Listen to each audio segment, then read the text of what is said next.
By 1969, the United States was making preparations to land on the moon. Having fallen behind in the space race, the Soviet Union called for an expansion of nuclear power. Viktor Bukhanov, a thermal engineer who was an expert in turbines, knew very little about nuclear energy but was chosen to oversee the construction of what the Soviets hoped would become the greatest nuclear power plant in history. The plant's official name would be the Vladimir Ilyich Lenin Nuclear Power Plant, but it would be known as Chernobyl because it was located in the Chernobyl Administrative District. For the Soviets, Bukhanov's lack of knowledge about nuclear energy mattered far less than his reputation as a leader who could meet deadlines and stay on budget. In addition to his duties constructing the nuclear power plant itself, Bukhanov was also responsible for turning the existing city of Pripyat into an ideal community where the nuclear power plant workers and their families would live and have access to luxuries not available to most people living in the Soviet Union. By the spring of 1986, Bukhanov had 4 RBMK-1000 nuclear reactors completed and active, and was constructing a 5th. RBMK reactors were used throughout the Soviet Union, but poor quality materials that were always in short supply combined with the Soviet focus on speed and cheapness over safety meant that the RBMK reactors at Chernobyl were not built according to their specifications. More dangerous than that, though, was the Soviet nuclear program was keeping a secret about dangerous design flaws in RBMK reactors. These flaws were only known to a few, primarily the 2 designers. In the early hours of April 26, 1986, those secret defects would make themselves known at Chernobyl when a steam explosion and fire in Unit 4 caused a nuclear meltdown that released radiation equivalent to 400 Hiroshima bombs into the air, resulting in the worst nuclear disaster in world history. The secrets and lies told by the Soviet government about nuclear power not only caused the explosion and meltdown at Chernobyl, but also made it much harder to get the reactor under control and prevent the spread of radiation and protect those in immediate danger. In general, there was a belief that radiation levels at nuclear power plants would always be within the safe range and that it was not just unlikely, but impossible that an explosion like the one that happened at Chernobyl could even happen. On April 25, 1986, plans were coming underway to test the reactor number 4's turbine that was supposed to happen before the reactor ever came into use 2 years prior. To test the turbine, a part of the emergency water cooling system for the reactor had to be shut down and also required the radioactivity in reactor 4 to be reduced from its usual level of 3,200 megawatts to 760 megawatts. Regulating the radiation levels in a reactor involves the use of control rods. The more control rods that are inserted into the core, the lower the radioactivity. Of 167, only 15 control rods were left to conduct the test.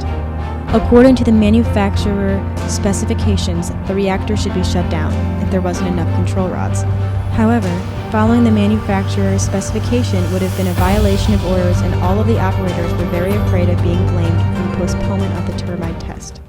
Igor Kazachkov, the head of the shift, said, "Why did neither I nor my colleagues shut down the reactor when the number of protective rods was reduced? Because none of us imagined that that could bring on a nuclear accident." The workers received communication from a dispatcher in Kiev that Chernobyl needed to keep its power level up at 1600, so there wasn't an electricity shortage. I'm surprised that there could possibly be such a turn of events, a dispatcher taking command of an atomic power station. Although the reactor had been unstable, they proceeded with the turbine test, which was successfully complete. They activated AZ-5 to perform an emergency shutdown, which should have pushed the remaining control rods into the reactor, reducing radioactivity. A reduction in coolant had damaged the fuel channel, causing the power level to surge. Reactor 4's power level, which was supposed to operate at 3,200 megawatts, rocketed to 30,000 megawatts. This caused a steam explosion to blow the shield, a concrete disc weighing 1,000 tons, off the reactor and into the air. The shield landed back on top of the reactor, but it was sideways, allowing the release of radiation. Additionally, highly radioactive graphite from the core had blown all over and started fires on the roofs of not only Reactor 4, but also Reactor 3. It would take several hours before those present at the disaster and the government officials investigating the accident accepted that the reactor was open and releasing high levels of radiation into the air. The secrecy of the Soviet nuclear program prevented everyone involved from knowing the true danger the reactor posed. The stress was too great, and our belief that the reactor could not explode was also too great. Mass blindness, many see what has happened but do not believe it. Because the operators did not believe that the core could be exposed, they did the only thing they could, which was try to get as much water into the core as possible.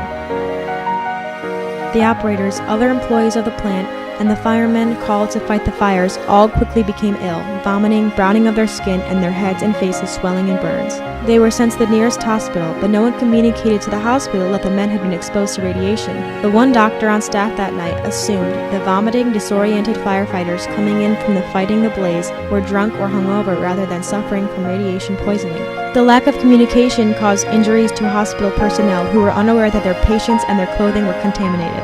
They were touching the injured workers and handling their clothing, oblivious to the fact that they were exposing themselves to damaging levels of radiation.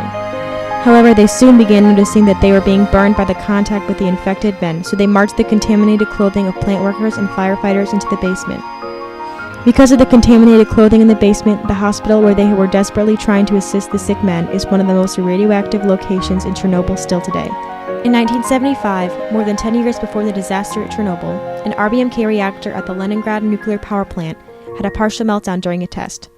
Like Chernobyl, power levels increased when a loss of coolant damaged fuel channels causing a meltdown that released radiation into the air for a month. Despite the meltdown and radiation released at the Leningrad plant, which the Soviets did not even acknowledge until 1990, the designers of the reactor made no changes and the lessons of Leningrad were never learned. The true causes of what happened were never communicated to workers at other plants and even workers at the Leningrad plant. In 1982, the Unit 1 reactor at Chernobyl had a lack of coolant that damaged fuel channels and caused a partial meltdown, releasing a significant amount of radiation. In less than a year, Unit 1 was operating again, and it would be years before the Soviets would admit that this accident occurred. The only Geiger counters available immediately after the explosion maxed out at 3.6 Roentgen. However, rather than report that there was still not an accurate reading because more sophisticated Geiger counters were needed that could read higher radiation levels, Bryukhanov signed off on the report saying that it was 3.6 Roentgen, which was within safe limits. In reality, it was 15,000 Roentgen. From the beginning, the Soviet government's position was that the accident was not serious and the radiation released was not dangerous. To prevent the citizens from finding the truth about what happened at Chernobyl, the government did everything they could to stop communication of all kinds. The KGB cut the phone lines in Pripyat, and any books about radiation, including X-rays, books about Hiroshima and Nagasaki, were removed from libraries. Keeping the disaster a secret from the rest of the world was the most important thing to the Soviets. Where, amid official Soviet announcements, Western intelligence reports, and global rumors, where is the truth? The government's evacuation of Pripyat happened on April 27, but very little was communicated to them. They were told to bring only enough for 3 days because they would be returning soon. They were not told how much radiation they had been exposed to, and they did not know their bodies were contaminated and a danger to people in the areas they were being taken to after evacuation. It would be weeks, if not months, before the Soviets admitted the accident happened to the rest of the world, and even once they did, the level of radiation and the ongoing danger were greatly downplayed. Gorbachev and Ronald Reagan had plans to meet in the future to discuss nuclear disarmament. However, the Soviet Union's refusal to tell the truth about the situation in Chernobyl damaged that relationship.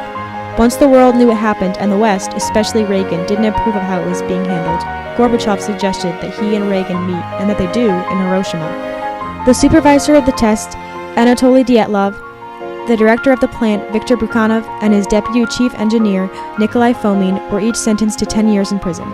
Bryukhanov and Fomin got out after 5 years, and Dyatlov after 3.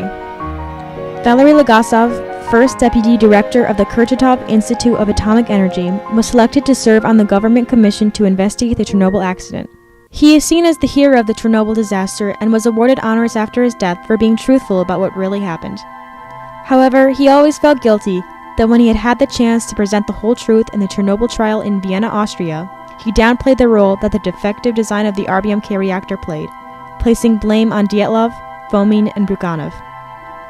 He later regretted saying this, and his guilt for not having told the truth, as well as having been diagnosed with cancer caused by his radiation exposure at Chernobyl, contributed to his suicide on the 2nd anniversary of the disaster. Communication broke down in several ways, which led not only to the Chernobyl disaster but also made it harder to fix the problem. All communication from the government assured people that it was impossible that their RBMK reactors could have a disaster like the one it did. There had been warnings. Accidents had been happening throughout the Soviet Union, and when one did, it would be covered up and the true causes would not be communicated to other RBMK designers in the Soviet Union. After the accident, the Soviet Union did everything they could to keep the dangers of Chernobyl a secret from the citizens of Pripyat and the rest of the world. The Chernobyl disaster had a major impact on Gorbachev's policy of glasnost that gave the media and citizens the right to discuss political and social problems and criticize the authorities. Coverage of the Chernobyl disaster marked a turning point in the history of Soviet communications. For the first time, television began to meet people's demands for bad news, to abandon the silence about domestic disasters.